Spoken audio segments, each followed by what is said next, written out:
In terms of how do we diversify and expand the basket of goods, I think clearly we need to motivate business on both sides. So I'm glad you had a motivational speaker also.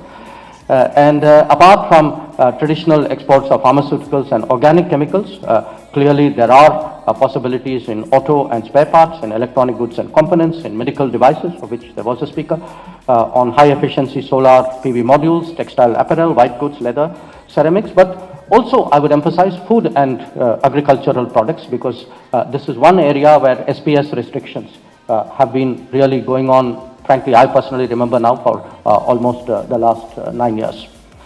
Now, where India is concerned, I would like our Russian friends to appreciate that you can see there are big changes which are going on. There is a Make in India initiative which is aimed at promoting greater manufacturing capacities, and we are determined to make India a major global manufacturing hub.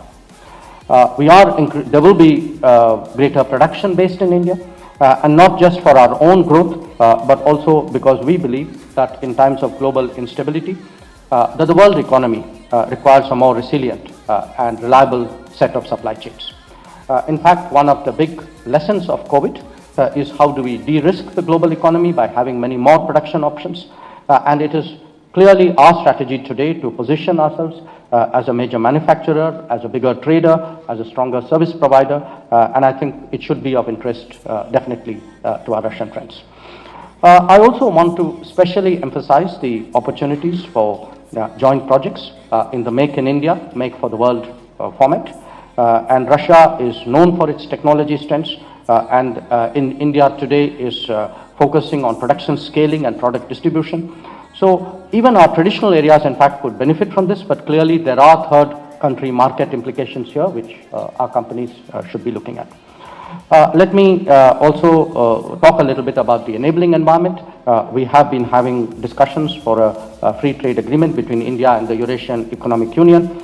So the COVID interrupted those discussions, so I would very much hope that our colleagues will pick up on this. We will certainly encourage them from the foreign ministry side, because we do believe that they will make a real difference to our trade relationship. We also are in advanced negotiation on a new bilateral investment treaty, and we appreciate that this is perhaps necessary, certainly useful, to provide sufficient confidence to investors. Now, there has been some talk, rightly in my opinion, about the importance of connectivity initiatives, the international north-south transport corridor, as well as the eastern maritime corridor, which is the Chennai-Vladivostok corridor. And these are being given due consideration.